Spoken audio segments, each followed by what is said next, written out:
Welcome to the Beautiful View podcast, where we encourage you to look for opportunities in your life to see a beautiful view. I'm Candy. And I'm Paul.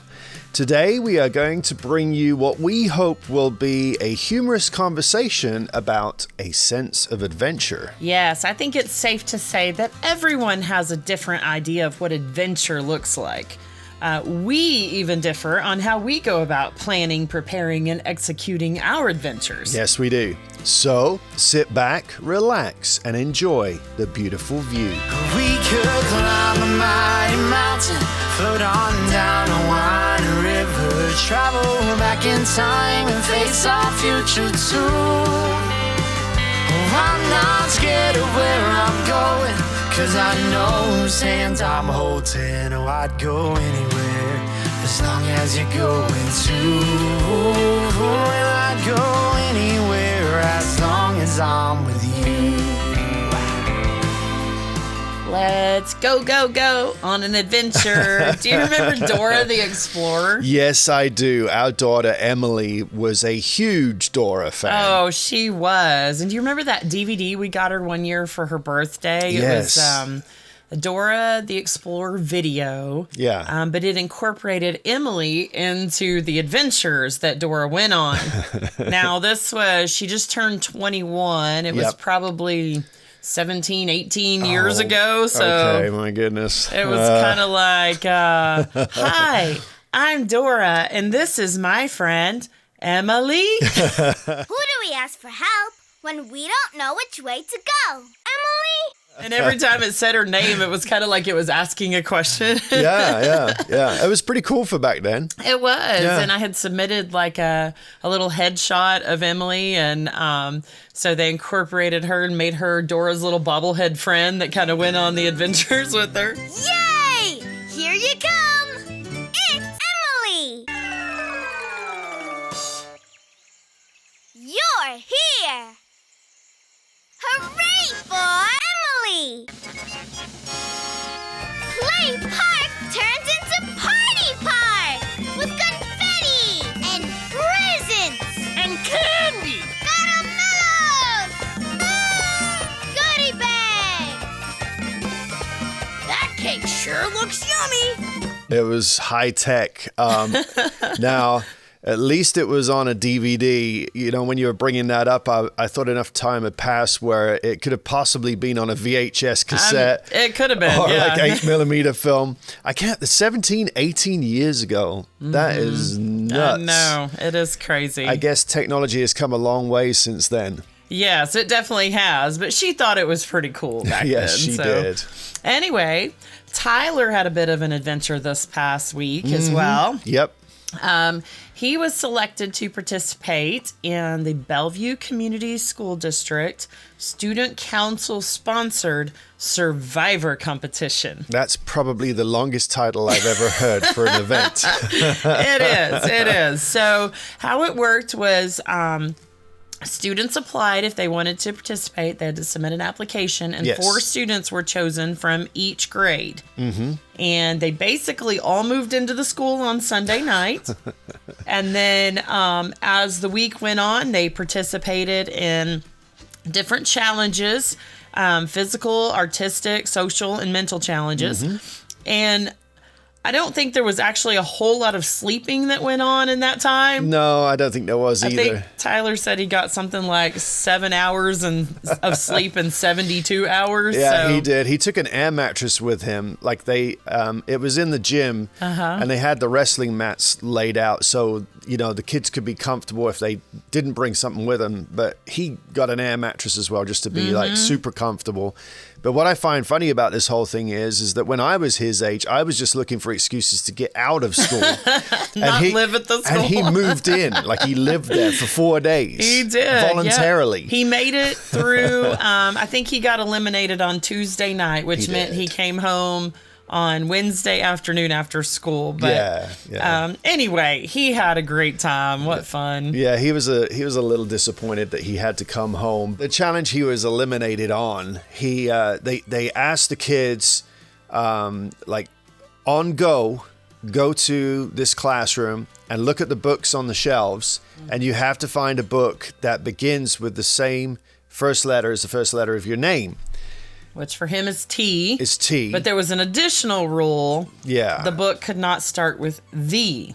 Which eliminates So- a lot of books. It does. It does. And of course, he immediately, this is where my mind went to, thought of Twilight. Yeah. And he knew the specific teacher had the Twilight series. Yes. So he runs straight for where he thinks those are. Yeah. And the first book was not there, but the other three were. But of course, they're not called Twilight. So No, it's the Anyway. Twilight series, but the title was not there. Yeah. And I think afterwards, because he was like, man, did I just miss like everything? And so he goes back to the classroom, looks through the books, and realized that there were really only 2 or 3 books in the whole classroom that he could have been. that could have been something that he could have got through to the next round with. But, Yeah. you know, anyways. Oh, well. It was just luck, and it was fun. He had a great time, but it was really funny how our conversations went Yeah. over the week. And, you know, you're wondering whether he's getting enough sleep, if he's eating well, hoping he's not getting hurt. And I'm over here, go, Tyler, fight till the end. Lay it all on the line. You can do this, you know. Yeah, that shows a difference in our competitive spirits. Yeah, I was just like, I was concerned about his schoolwork. Like, is he going to be able to do school? But actually, he said to me that in his pre-cal class, it actually went a lot smoother for him because he was so tired, he wasn't overthinking anything. He just was coming out with answers like off the cuff, and ended up with like a B that day and something they were doing. So he did good despite the lack of sleep. Right. Yep. We're certainly not strangers to adventure. In fact, we love adventures. Yes. But we do tend to approach them differently. In this episode, we are going to talk about what exactly it means to have a sense of adventure. We're going to share some funny stories with you and talk about how the two of us adventure differently. Yeah. So we all kind of know what it means to have a sense of adventure. It means being open to new, exciting, and potentially risky experiences with a strong desire to explore and step outside of your comfort zone. Funny enough, I have like a little picture in my office that I bought a while back from our local bookstore, the Bookworm. And it says, I have an insane calling to be where I'm not. And I like this because it has the word insane in it. And the word count on it is just what I like for a piece of literature. Okay, alrighty then. But it describes my sort of inner restless spirit, the need to see what's around the next corner. Sure. Is that what we're talking about today? Yeah, kind of. Having a sense of adventure can create a feeling of freedom, connect us to nature and each other, create a sense of accomplishment, and even draw us closer to God. But we do adventure very differently, don't we? Yes, 100%. You were telling me about a movie or a documentary or something that you watched a while back, and Yes. it was called First Man or something. Is that right? Yeah, it was a movie called First Man, and that was released in 2018. And it was about the first man on the moon in 1969, Neil Armstrong. Yeah.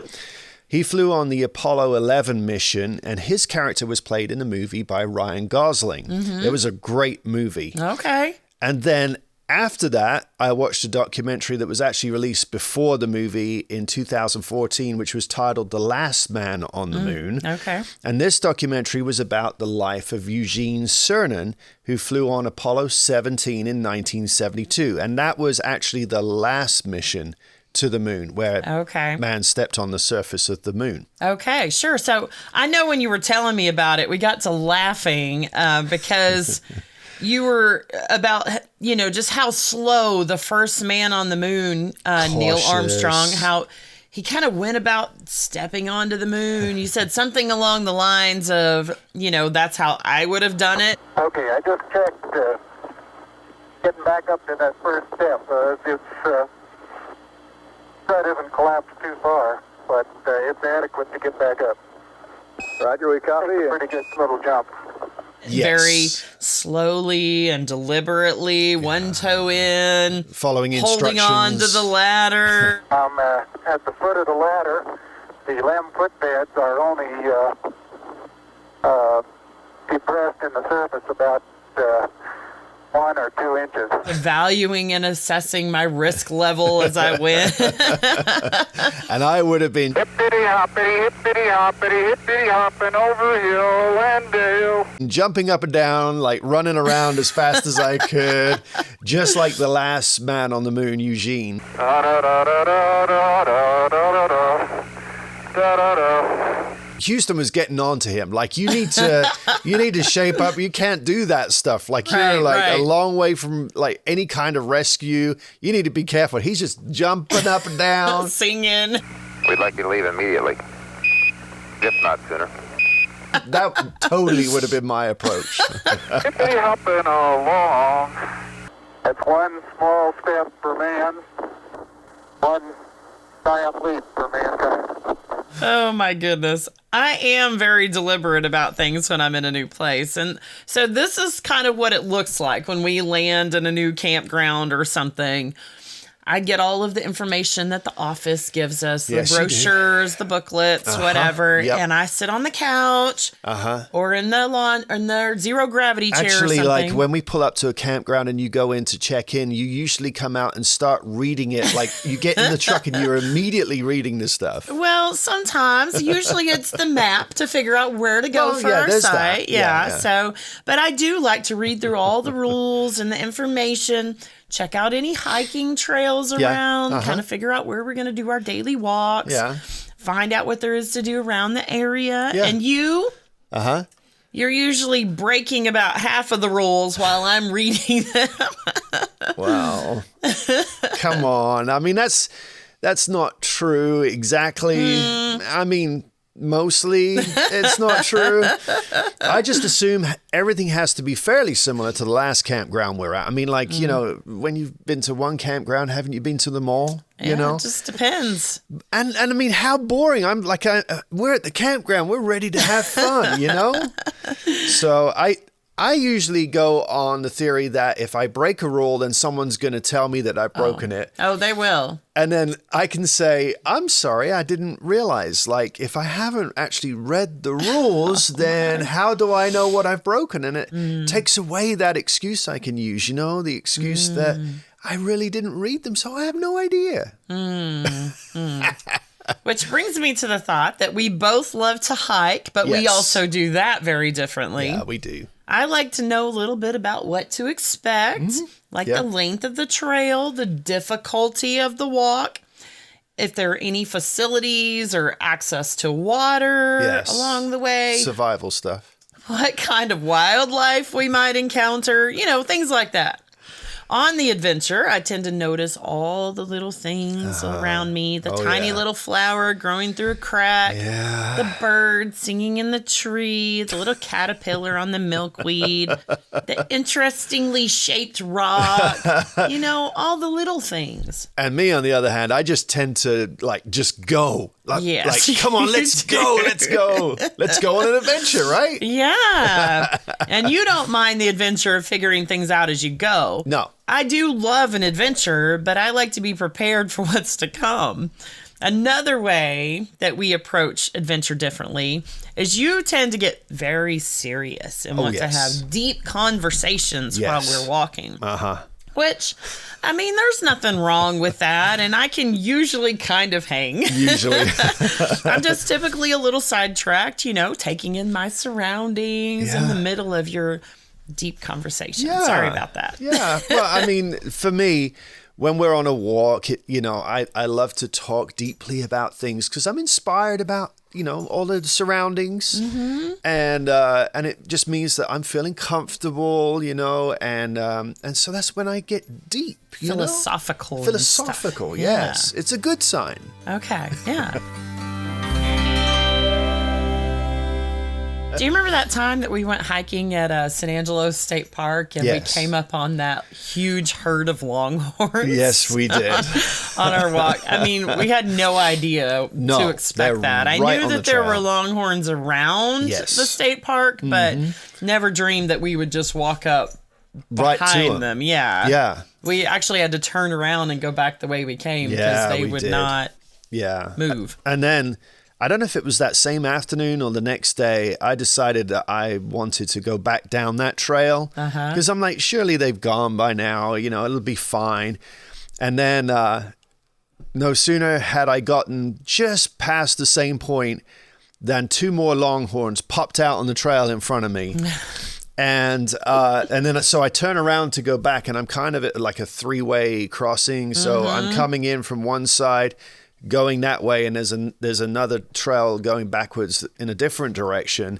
So I turn around, and both ways of getting out there were also blocked by longhorns. So I had my cell phone on me, like I did have a method of communication, and there was and good actually service. have service, yeah. And so I call up to the front desk, like the little office there, to talk to the park ranger. I'm like, what am I supposed to do? I can't get out of this. Like they're surrounding me.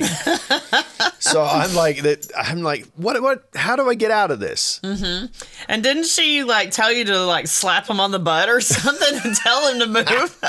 Yeah, she's like, she was very nonchalant about her. She's like, just slap him on the butt. Tell him to get out of there. And I mean, like their horns, like each one of them is at least 2 feet long. So these things are intimidating.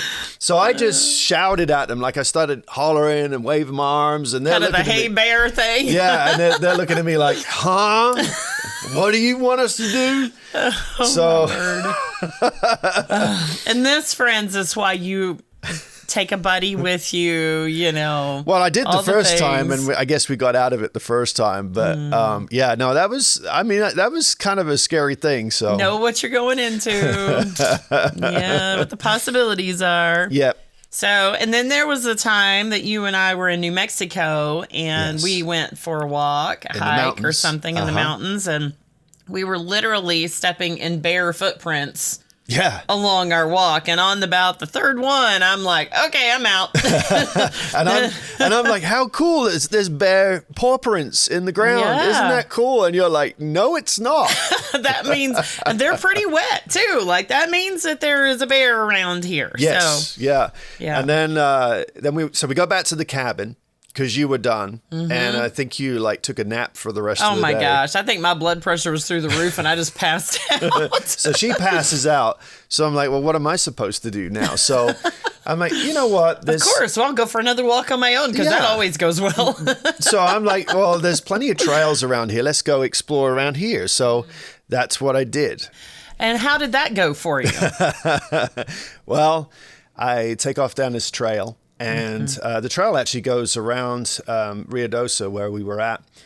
And so it kind of leads around the back of this housing addition, and there's like a school down there and stuff. And so I start going down this trail, and there's a little bit of snow on the ground, not much, but a little bit of snow.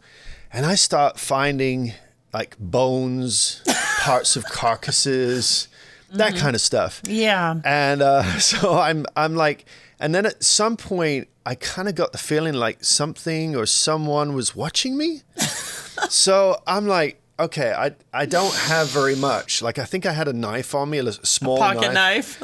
And so I grab a stick, and I start sharpening the end of the stick, and I'm holding this stick, and then I come across there was a patch of snow beside the trail, and right in the snow there was just like these perfect large cat paw prints in the snow. So by that time I'm really freaked out. So I make it down this. I knew I wasn't far from the end. I make it down this trail. I get out of there, but I've got this stick. I don't know what I'm going to do with this stick if this mountain lion comes after me. But so that was round 2 the same day. Yes, and it wasn't long after that it popped up on the news that this man had killed a massive mountain lion in that area. Yeah, and the thing was crazy. as big as he was. It was huge. Crazy. So I looked up on the news website, and actually this mountain lion had been seen roaming around the school that I had passed. And so they were on the lookout for it. They were trying to make sure that the kids were safe. So, Sure. But that's, you don't discover things like this if you don't go out and just explore. But you had no idea what was around that area. Like, I mean, you were not prepared. I wasn't prepared. So, and this is the case with a lot of things in our lives, is like, I still have stuck in my mind the kind of wildlife that there was in England, where nothing worse than a crazed rabid squirrel could get after you and maybe like bite your finger. We don't have large carnivores over there. And so it's kind of like I'm just not prepared at all for He's just what's skipping here. and singing. Da, da, da, da, da. Here we go. This is fun on an adventure. So then we have the planning aspect of things. Yes, which I can now appreciate after the fact. Oh, I know.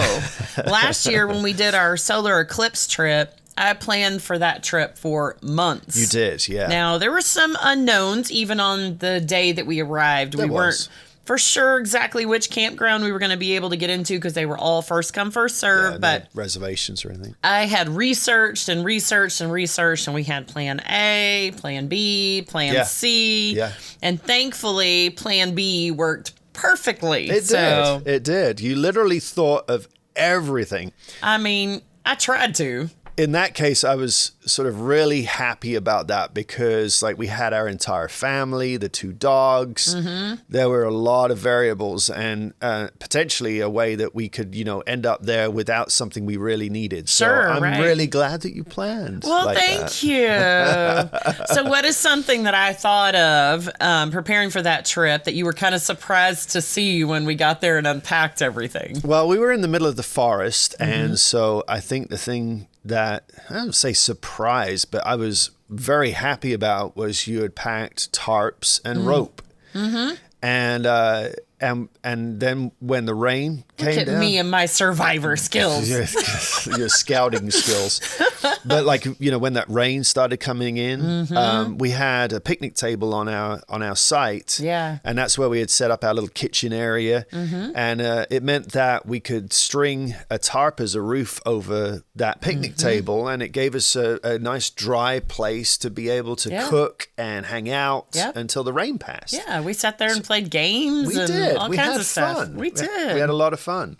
So you also tend to have a very little concept of how long it takes to get from one place to another place. Sure. Yeah. When planning an adventure, there are so many things to consider because, for example, when we're towing the RV, you don't like to really drive more than 4 or 5 hours at a time because which is totally understandable. It takes so much concentration and to tow our 42-foot fifth wheel for, across the country, and the setup and the tear down time and the number of times that you have said, let's pack up and go to wherever.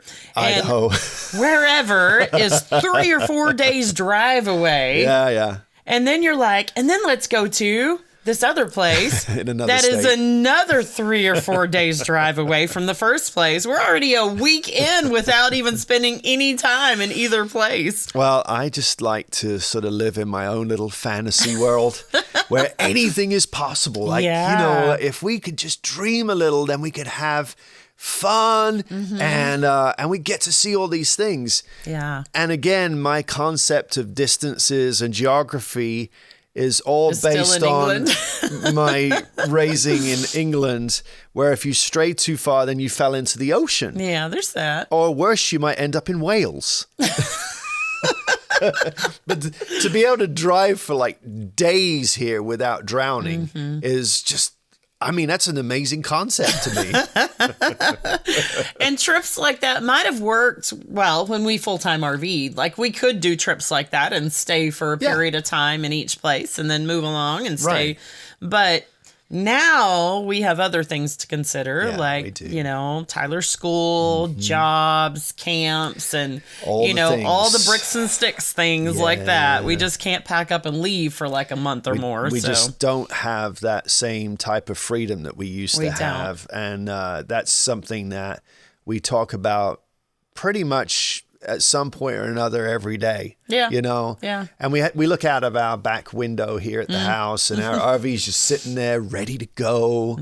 And but one day Yep. we'll get back to it. We will. Yep. We have found some really neat campgrounds over our years of RV travels too. Your most recent favorite, Yes. I found for you the last time on your way down to Texas over Yes. last summer.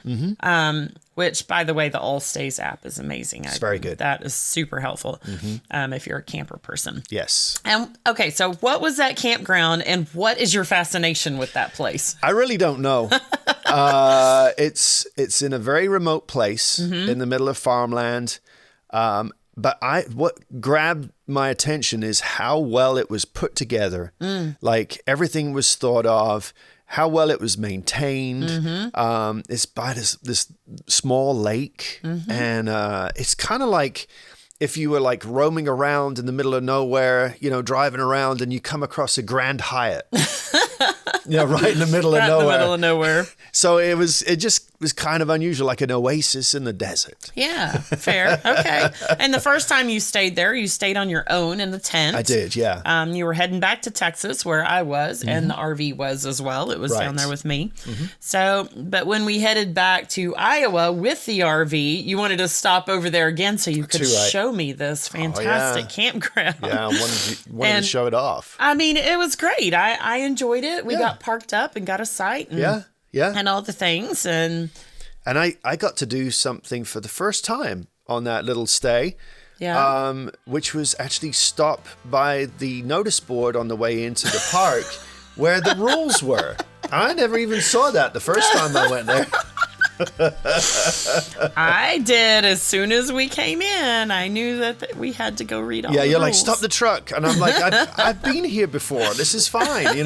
No, we've got to read the rules. Yeah, it's important. I have to know what's expected of me.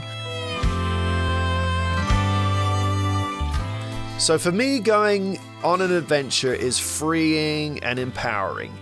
I remember one time when we were camping at Monaghan's Sand Hills State Park, and I went out for a walk in the middle of the night, and it was a very, very clear night.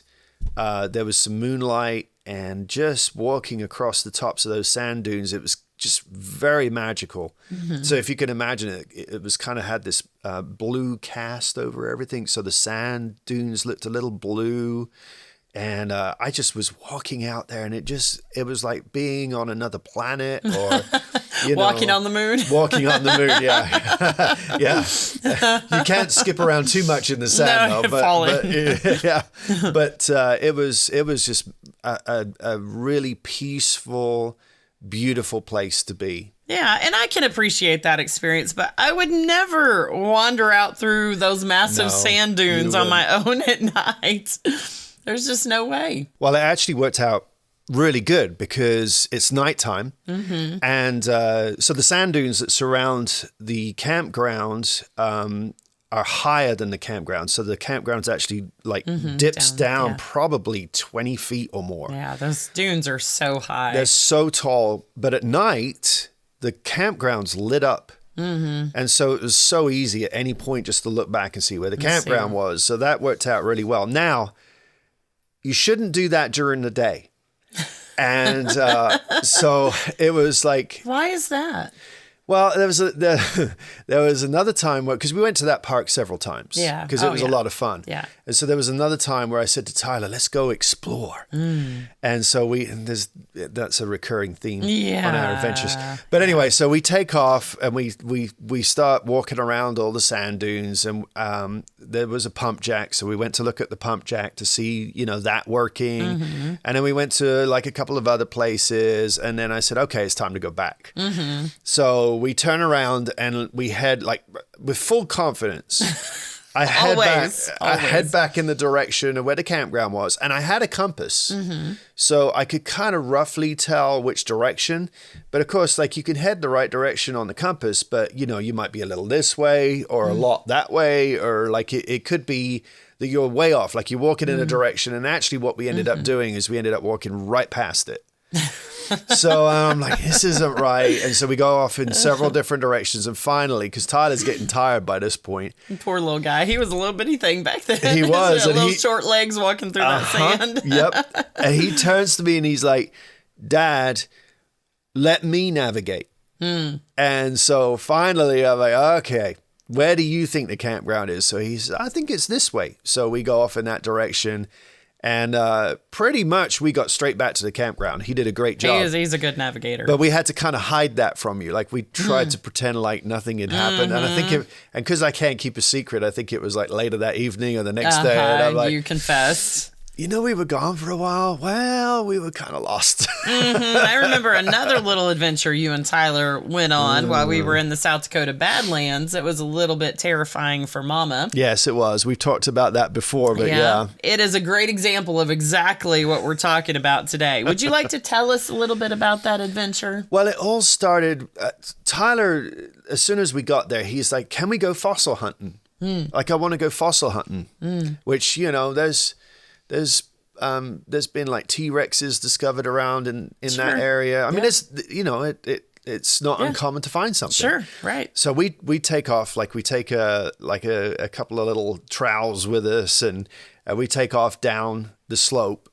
And so we stop at this place, and he starts, we both start chipping away at the edge there, trying to see if we can find some fossils. And but I've got in my mind, I just want to see how far we can get down this slope / cliff. Yeah. So anyway, we start making our way down there, and we did. We got to the bottom. Like we actually got to the bottom of there. The problem with that is your cell phone doesn't work at the bottom. Yeah, it didn't. And I didn't know where you went. No.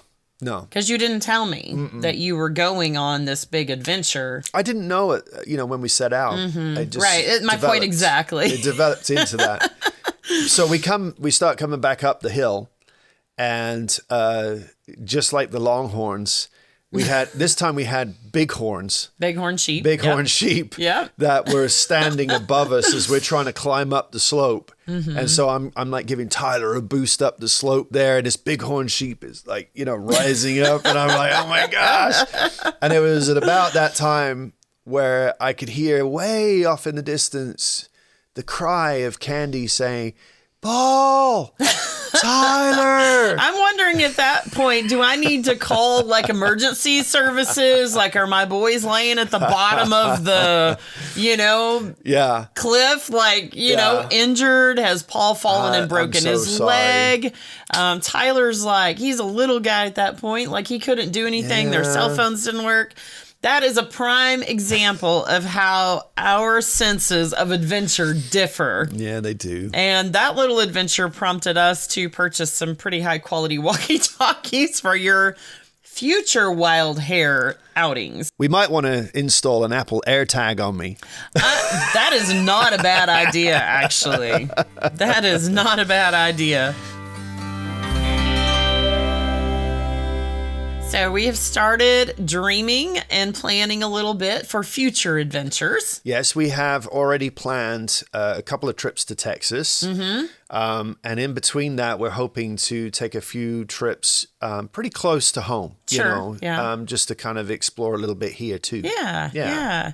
I think that'll be a lot of fun. Lots of some work in there, family time, all that kind of stuff. So what I am excited about. Yes. I have been talking about going on a cruise for a long time, and you have not been interested in doing that not at really. all. No, not really. I think I have you convinced. Well, maybe. Yeah. On an Alaskan cruise for our 25th anniversary in a couple of years. Yeah, maybe. Yeah. You have 2 years to prepare your heart, and I'll do all the planning. I have no doubt you will plan this. Well, and I think that the difference with this idea of going to Alaska is that, like, I really have always wanted to explore Alaska and to see what that's all about. And we just recently started watching Alone on TV. We missed that for some reason or another. And so we're like back at season 1. We're into season 2 now. And which is very similar terrain to Alaska. And so I kind of I'm growing older and wiser. And so I'm realizing what it would actually take to do Alaska, any other way. Mm-hmm. And, the idea of seeing the glaciers and seeing the sights of Alaska from a cruise ship seems like the safest way to do it, maybe. And I mean, if you're like looking at Alaska from the deck of a cruise ship, then it's kind of like a reality show, like a TV show, except like there's all the sensory things added to it. You can look around anywhere you want to, the sights, the smells. Right. But you're safe on the cruise ship. Yeah. Seems a little more sensible to me. Yeah. Yeah, so I think... I'm glad you agreed to it. I mean... So, if you have been on an Alaskan cruise, please send us all your tips and tricks.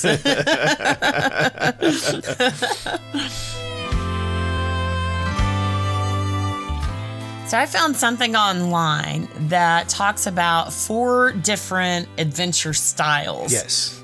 Different approaches, and we'll provide a link to that in the show notes if you'd like to check that out further. But it's really interesting because the way you adventure is also kind of how you do life. Yeah. And so it's kind of fascinating. So I tend to love an adventure, but I also tend to have a very realistic, cautious approach. Really? I tend to be the navigator. Okay. The planner, the keeper, the manager, yes, and steward of all the little details and treasures along the way. That sounds just like you. Yeah. I think my adventure style is more like what they call the explorer. Mm-hmm. And in that definition, it says explorers are driven by a need to understand and be understood. Mm-hmm. So their style of exploring is more philosophically based. We're back to the deep conversations. Deep conversations, yes. They generally have an idealistic expectation of themselves and the world around them. This curious approach to life opens up explorers to both life's opportunities and life's perils. There's that. So propelled by their in search of nature, explorers wander into worlds that are foreign to them. Because the allure of the unique and unusual is ingrained in the explorer's spirit. I can't help it. They that is so fitting for you. They're attracted to the differences in life more than life's similarities. Like, I don't want to be bored. The same thing over and over again. I want to go do something. Even if it's dangerous, I want to do something different. Yeah. Yeah. So regardless of what kind of adventure you are, the most rewarding adventure you will ever go on is the one where you follow Jesus. Yes. Jesus has given the same invitation to everyone. It is simple, direct, and calls for a decision. It can be accepted or denied, but not ignored. Mm-hmm. The invitation is simply, follow me. At least 20 times in the Gospels, Jesus invited people to follow him. Yes. He invited the wealthy and powerful, the casual observer, the spiritual seekers, and even the most religiously devoted people. Jesus called everyone to follow him. One day while walking along the Sea of Galilee, Jesus passed by some fishermen, and he said to them, "Follow me, and I will make you fishers of men." Mm-hmm. For those men, following Jesus would mean they had a big adventure ahead. Yes. They would have to leave behind their old life. It meant being trained by Jesus, learning to obey Jesus, and coming under the authority and leadership of Jesus. Jesus offers the same invitation today. He still calls men and women to follow him. While following Jesus today doesn't mean physically following him around, it does mean turning from the direction that you were going and choosing to live a new kind of life while Jesus leads the way. Yes, essentially there are 2 ways to adventure through life. Mm-hmm. You can be your own tour guide, plowing your way through, pursuing your own happiness and direction, yes, or you can allow Jesus to lead you his way. Mm-hmm. You will discover that adventuring with Jesus always leads to purpose, peace, and assurance. I can't promise that there won't be mountains to climb or valleys to navigate, but I can promise that he will lead you through if you allow him to. And that's today's beautiful view. Thank you for joining us today. Our hope is always to inspire and encourage our listeners. So we hope this episode gave you a little giggle at our expense and ultimately encourage you to evaluate how you are adventuring through life. Yes. If you would like to have a further conversation with us about adventuring with Jesus, please reach out. We would love to continue this conversation with you. Yes, we would. If you like what we're doing here at the Beautiful View Podcast, you can show your appreciation by becoming a supporting member for only $5 a month. We'll send you a members-only Beautiful View Podcast sticker and a weekly encouraging newsletter to your inbox. Your support helps cover our production costs, and the link to sign up is in our show notes. Also, be sure to follow us on Facebook and Instagram. That's Beautiful View Podcast on Facebook and Beautiful View Pod on Instagram. And the links to those are in our show notes. As we conclude each episode, we always like to give the topic for the next one. So, what will we be talking about next time? Well, our next episode is going to be released on Easter weekend. So we can't just skip over such a huge opportunity to share a powerful story. No, absolutely So not. this episode is going to be called Forgiven. We will discuss how to live a lifestyle of forgiveness because of the forgiveness that's been extended to each of us. Yes. This one has already spoken to my heart as I've started preparing for it. We cannot wait to share it with you. Thank you once again for joining us today. We hope you have a great day, and remember to always keep an eye open for opportunities in life to see a beautiful view. We could climb a mighty mountain, float on down a winding river, travel back in time and face our future too. Oh, I'm not scared of where I'm going, 'cause I know whose hands I'm holding. Oh, I'd go anywhere as long as you're going too. And I'd go anywhere as long as I'm with you. Yeah, I'd go anywhere as long